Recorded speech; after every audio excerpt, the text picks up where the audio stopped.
Hello, and thank you for tuning in to Fed Up, your no BS nutrition podcast. I'm your host, Kayla Marie, certified personal trainer and nutrition specialist, working with clients since 2014. After swimming up diet culture's bullshit stream for so many years, I am fed the absolute up with how miserable it's making people feel when we are supposed to be getting healthier. This podcast is here to help you gain your sanity back so you can stop yo-yoing once and for all and finally learn how to trust yourself so you can enjoy food again without fear or shame while still getting to your health goals. My aim is to teach you how to detect the BS in not just the food and diet industries, but in all realms of life, because I know that, like me, we are all just a little fed up. So without further ado, let's dive into today's episode.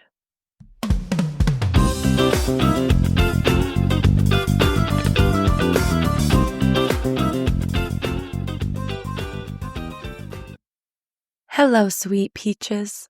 Today, we are talking about your stress because we need to address the big elephant in the room that nothing is going to work if you are stressed out of your frickin' mind.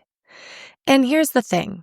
If you've ever just thought, I need to be more disciplined, I need more willpower, more motivation, why am I so exhausted? I can't find motivation to do the things even though I want to do them. I feel like I'm craving everything in sight and I cannot get a hold on my cravings and my binging. And every time I set out to stick to a routine, I can't seem to stick to one. This one's for you. I'm so glad you are here. So here's the deal. Stress is not just an emotional phenomenon, all right? It's hijacking your entire biology, your psychology, your brain, which is going to impact your behavior. So let's take a look at some signs of everyday chronic stress. You wake up already anxious. Now, you might not think you're feeling anxious. Here's the difference. Are you waking up and immediately thinking about all that you have to do today? You might even feel already behind before you have that first cup of coffee. Every time you say goodbye to somebody or say hello to somebody, you're thinking, are they mad at me? If you're thinking about if you're failing at work or if your performance isn't good enough, there are different ways that this anxiousness can look depending on your life right now. So you might think, no, I'm not that anxious, but look a little deeper at these different areas of your life that might actually be a source of anxiety for you as soon as you wake up or the last thing before you go to bed. So that's one way. Another way is you are saying yes to everything, even when you're running on fumes. And we'll talk a little bit more about boundaries today because that's a big source of stress for a lot of people. And another thing is maybe you can't relax unless you're doing something productive. So even when everything's done, you're clocked out for the day, you're supposed to be having leisure time or play time with your kids, or you're even on vacation and you just can't relax. Maybe you're always on edge, or again, you're feeling like there's always something else to do. You just can't really pinpoint it all the time. This is a chronic, low-grade type of stress that I think plagues a lot of us, and we're not addressing it. And it's impacting everything you're doing. So behind the scenes, first things first, your biology, your sympathetic nervous system, your fight or flight response is going to be turned on. Your heart rate is up, your resting heart rate is up. Your heart rate variability, which is how quickly your body responds to stress, is going to be lower. You're going to have digestion issues because your body is not able to rest and digest. That's the parasympathetic nervous system. So when you're running from a predator, from a bear chasing you, you're not going to be digesting that food.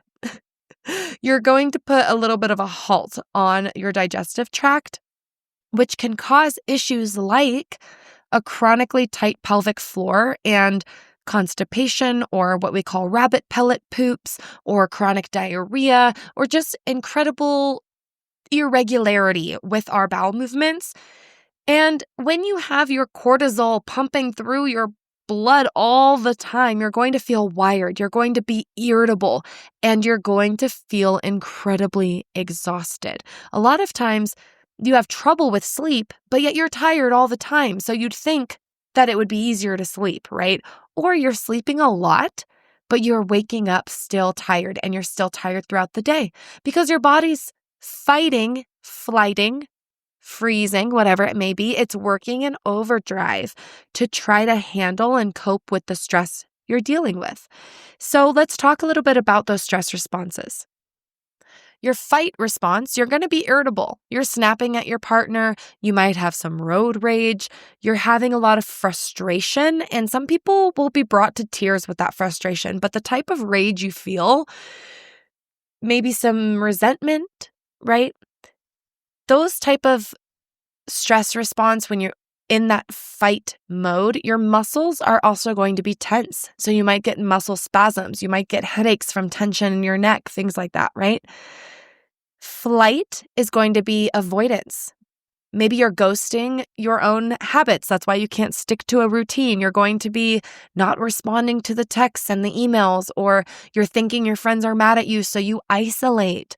Or again, you're just avoiding having the conversations or having the awkward moment with somebody that you need to resolve something with. So now you have built up conflict over time that it, again, is going to be now contributing more and more to that stress response.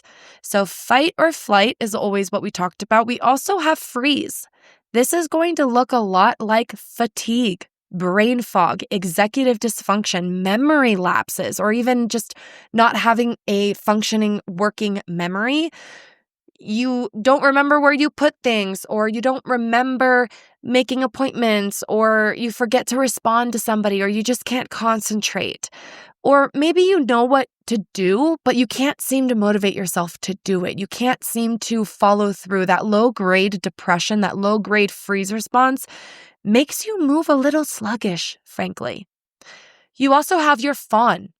We've added this fourth response because people will turn into people-pleasing machines. They will overcommit themselves. They will put themselves last. And oftentimes you'll end up resenting everyone around you, or you just feel completely burnt out. So if you are not managing your life, because frankly, life is chaotic, and who the hell teaches us to manage our lives when most of us don't have even parents or teachers or adults around us that know how to manage their lives. This is something that occurs very individually for different people, right? It's not an age thing even, because there are definitely 20-year-olds that manage their life better than 60-year-olds, right? So we have to learn how to do this. And if you are stuck in a fight, flight, freeze, or fawn, it's gonna take some work. So let's talk first about the difference between coping versus regulating. When you are stressed, the first thing you are going to crave is relief. You want relief from the pain, from the worry, from the increased heart rate. You want calm. We crave peace. Stress acutely, sure, it keeps us alive. It can motivate us, short bursts of energy. But when it's chronic, it is damaging. So when we're coping instead of regulating, coping is a reaction. Regulating is a prevention. So when you're coping, you're responding to the stress already. So you're snacking late at night, you're overeating, you're binging, you're scrolling for hours, you're zoning out with social media or TV. And maybe you're even using substances like alcohol or weed, or you're skipping your workouts, you're avoiding your friends, you're canceling plans because you've overcommitted and now you're having to cancel on people because you didn't manage your schedule well. And I'm not saying this to shame you. I'm saying this to give you a little dose of tough love and accountability, because when I don't manage my schedule, when I don't be preventative all of a sudden everything catches up with me at once and then I can't move for a week, right? We don't want to do that. We want to be preventative. So how do we regulate ourselves? How do we prevent the need to cope with our stress? Well, some people say do some breath work, do some yoga, right? Deep breathing actually is shown to help, especially taking a deep breath, right? It helps to just activate that parasympathetic, that rest and digest response that you are okay. Have you ever been sobbing so hard that you start yawning?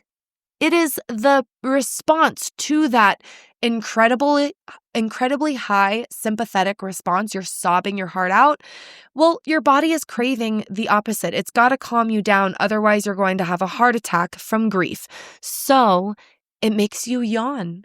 Isn't that fascinating? So when we're regulating, we're doing those breath work. We're going for a walk.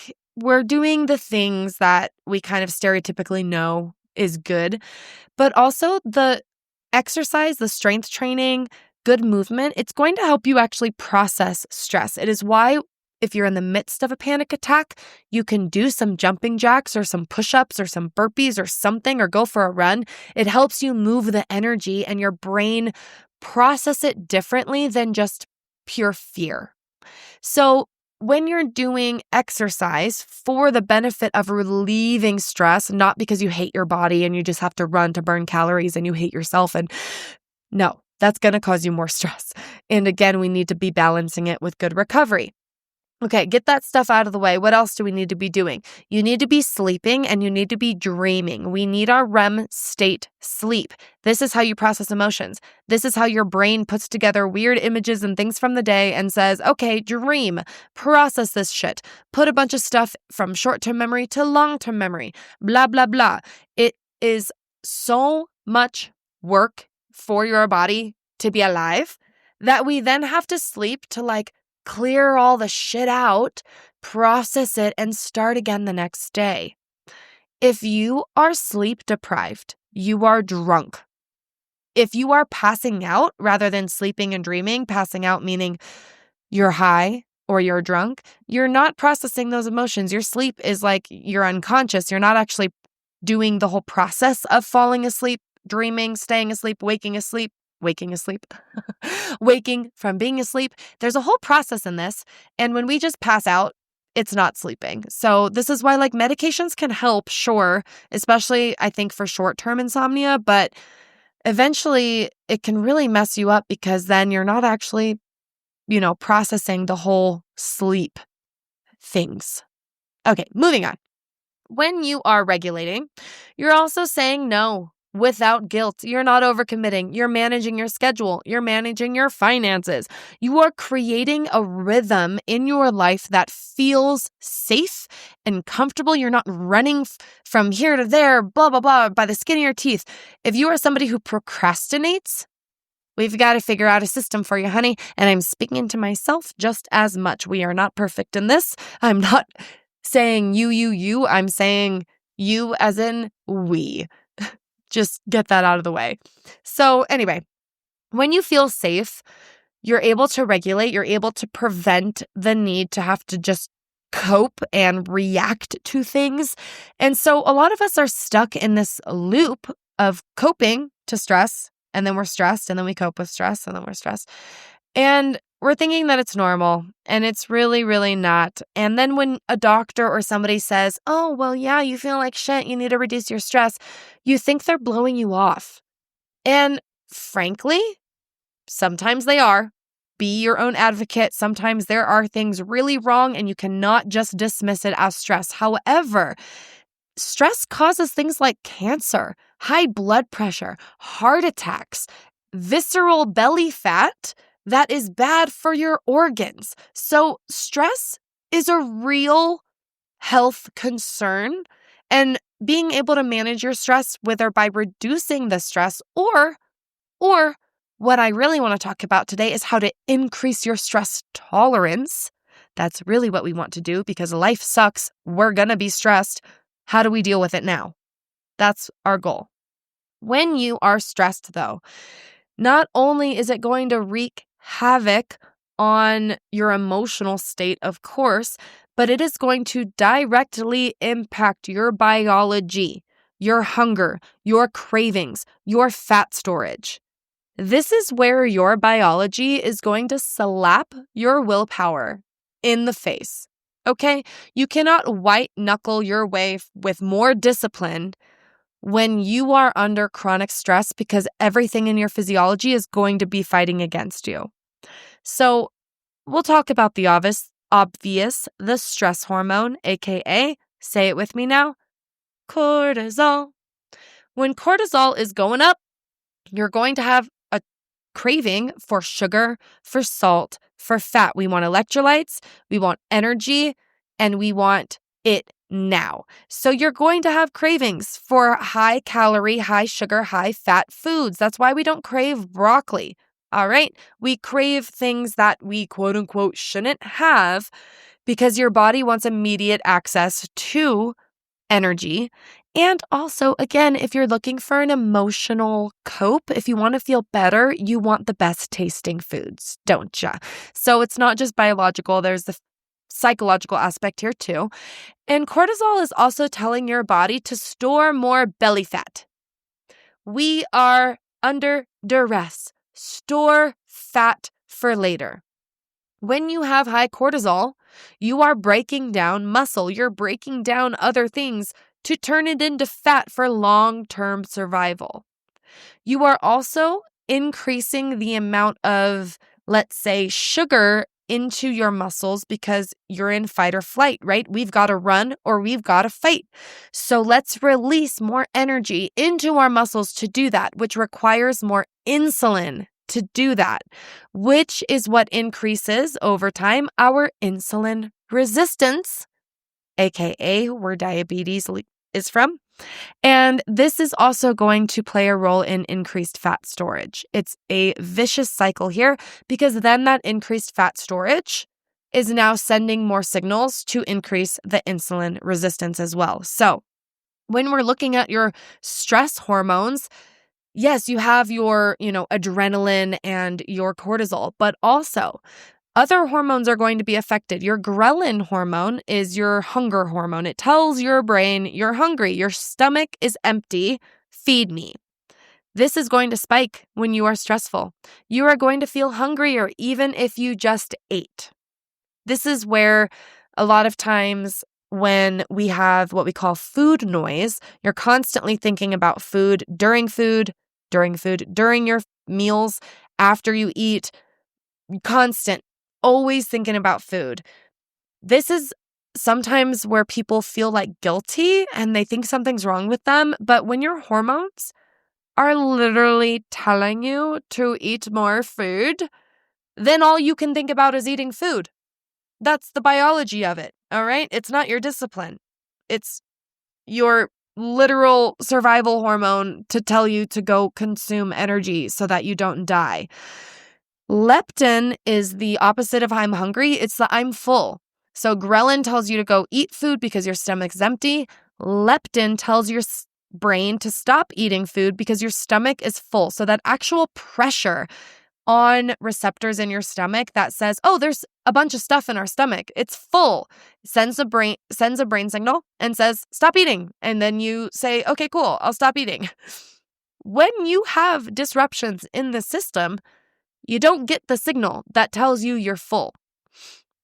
This is where even poor sleep can impact your leptin by telling you to eat more food. So if you don't address your sleep, you are literally hungrier. You consume more food the next day, which is so hard to objectively be able to tell because it's you responding to biology, and it can be pretty hard to tell objectively, oh yeah, no, I don't really think I'm sleep deprived and now I'm extra hungry. You're just going to be eating more food naturally. All right. So sometimes people don't see it very clearly because you're just living life. All right. It's like watching the grass grow. You don't know any different. So try to be a little open with this. If you're like, no, that doesn't seem like me. I don't think about food all the time. It might look a little bit different for you.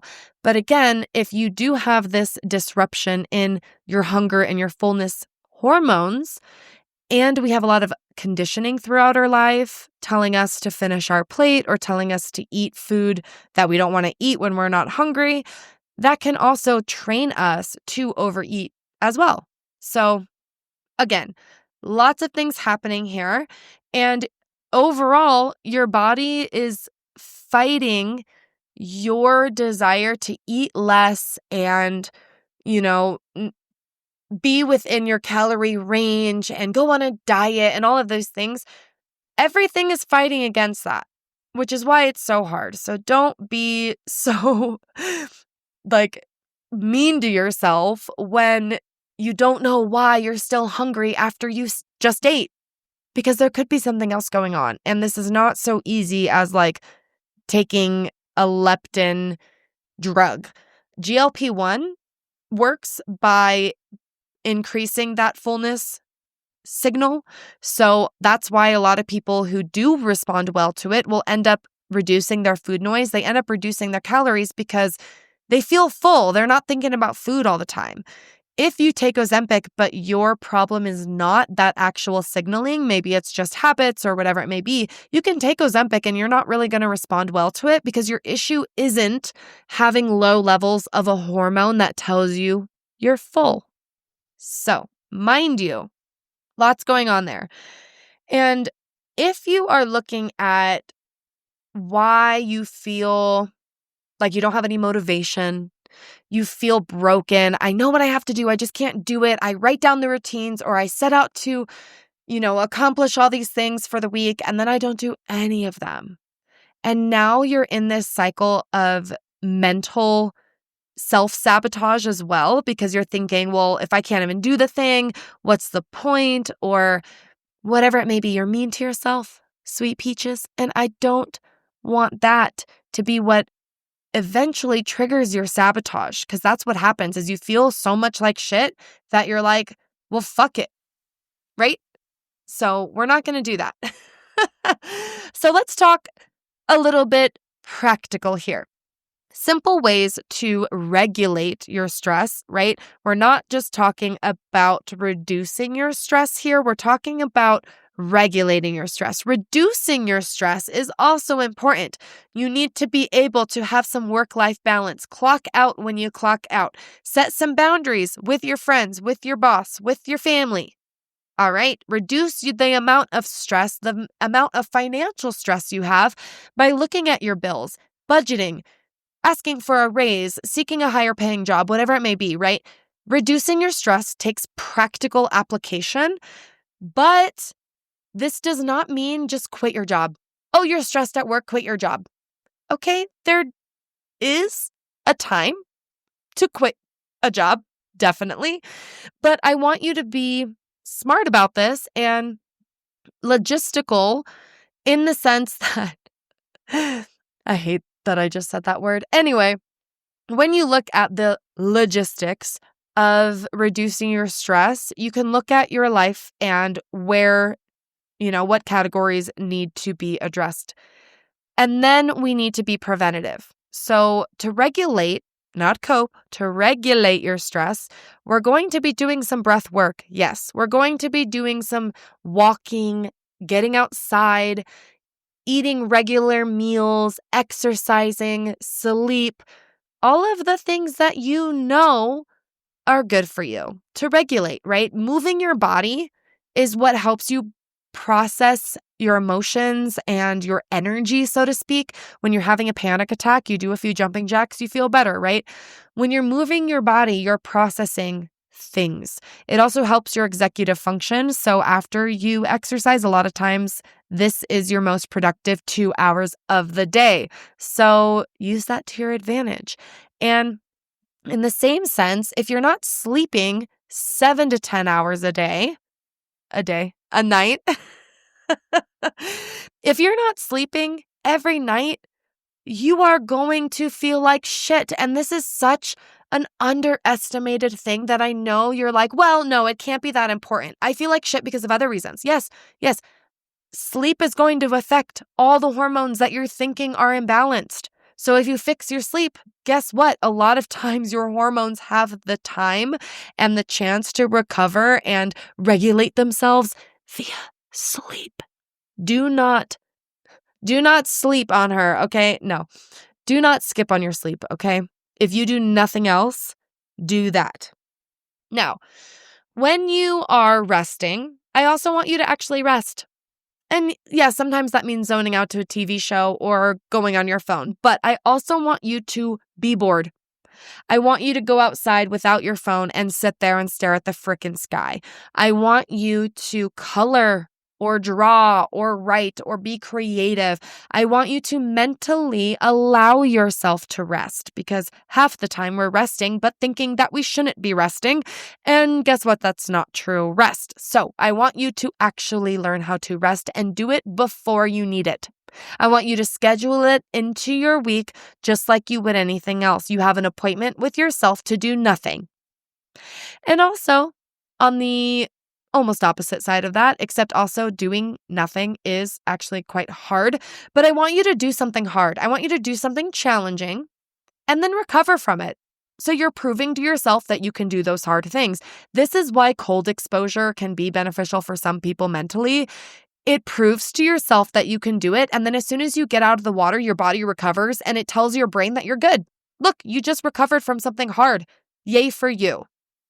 So find what it needs to be right now in your life. Maybe you have a newborn and sleep is just not going to happen. Okay, let's prioritize other things like resting without your phone, without devices, without alcohol. Let's find, I don't know, if cold exposure is not your thing, then maybe it's running or lifting or doing anything that requires challenge. And then recovering. I think a lot of times when we become adults, we forget to continually seek out challenge. But when you become complacent, a lot of times it's hard to motivate yourself to do things. So when you challenge yourself in these little ways throughout your life, it's going to have a ripple effect into your motivation, into your self-efficacy, your belief that you can do the thing. So if you've never done anything hard in your life and then now you're like, okay, I want to work out, and you're finding it's a lot harder than you thought to keep that schedule and work out and do the thing, yeah, it's going to take a minute. But once you start working out and being committed to that and you're like, man, I've worked out every single week for months now. I feel good about myself. Now you're building momentum, you're building that motivation, and you're reducing your stress because you also are seeing working out as something that you're accomplishing. Versus a lot of people work out because they're punishing themselves, they hate their bodies, they, only are working out to lose weight, and then maybe they don't lose the weight that they expected, so now they're hating working out and they're resenting it and they don't even want to do it anyway. It's not a source of accomplishment for you. It's a source of stress. Your brain knows the difference. And now your workouts are having a different effect on your body. That is not woo-woo. That is literal biological science. Okay, sweet cheeks? Okay, so when we talk about reducing stress, that's only part of the equation. What I really want to emphasize today is instead of just reducing your stress, yes, look for ways to do that. We also need to build stress tolerance. We need to be resilient because guess what? Stress is going to happen. Life frickin' sucks. What are we going to do about it? So it sounds easier to just quit your job, take a vacation, avoid that person, just cut yourself off from all the stressors in your life, right? But that's not reality. You have bills, you have kids, you have deadlines, you have things to do.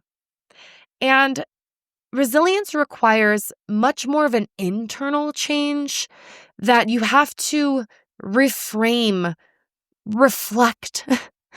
It's not just, okay, treat yourself. When you're stressed, go treat yourself. That's coping, right?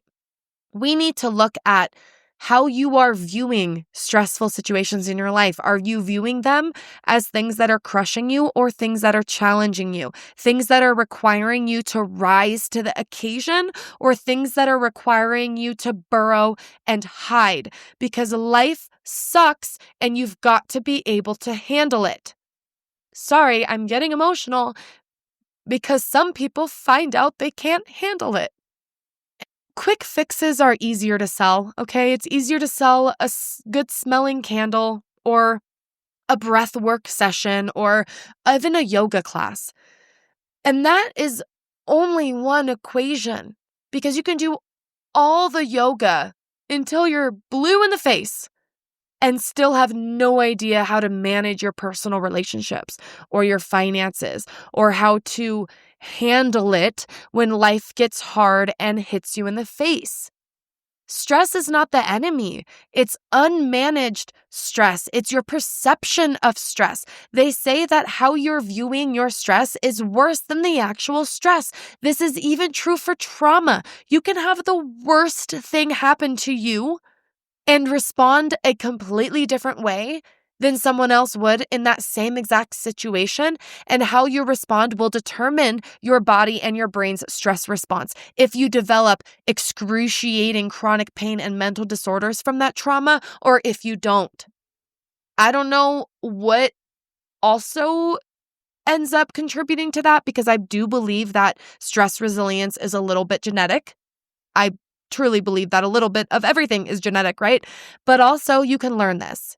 You can, one, regulate yourself preventatively with regular, moderate exercise, with mindfulness and breath work, and taking breaks when you need to, and saying no to being overcommitted, and getting quality sleep, and eating your meals regularly so that you can stabilize your blood sugar and you're not stressing your body out by starving all day long. You're doing hard challenges or trying cold exposure, whatever it may be. You're building resilience with recovery from lifting heavy weights, from putting your mind to the task, right? And you're working with the cognitive reframing, with the thought distortions. You're shifting the story you're telling yourself about your life. If you're someone who has a propensity to think life sucks and you don't know how to cope with it, a lot of that happens internally within your brain that requires professional help sometimes. Yeah. So if you're finding yourself stuck in this loop where you can't get motivated, you can't find the light, we need to find a way or a resource to reframe your thoughts. Because that's ultimately what it comes down to. You won't do the behavior if the thought doesn't precede it. And with that, if you are looking at your stress as something that's drowning you rather than something that's challenging you, it is going to drown you. And it's always worse to think that you're drowning alone. So my last thing that I'll say is your stress will never be managed if you're isolating yourself, if you're not seeking meaningful connection with people. And even if you're an introvert, you are a human. Humans evolved through community. We evolved our brains to have empathy and emotions to bond. We began to bury our dead. No other animal does that because we are able to connect to each other in a way that no other animal can connect. So stop your little pity party and get out of your egotistical brain and realize you need other people. So text a friend, go get tea with someone, grab a hug, I don't know, whatever, from the next stranger you see, or a high five, or just make eye contact with your barista. When you have meaningful connection, even as an introvert, you can have a text conversation with a friend or a quick cup of coffee with somebody. It doesn't have to be a party, all right? But humans need connection. And when you're alone, when you don't have someone to talk to, when you don't have a village to lean on, when you don't think that anybody would care, that is going to contribute way more to your stress than if you have someone to bear it with you. So I'll end with that because I'm going to start crying. I love you all. I'll talk to you next week. Thanks so much for being here, friends. If you enjoyed this episode, please screenshot and tag me over on Instagram or leave a 5-star review wherever you are listening from. Your support means the world to me and only helps me get the No BS news out to more people. If you're interested in working with me in nutrition or personal training, check out my programs and courses on my website at kaylamariefitness.com and on Instagram at kaylamarie_fit. See you next week.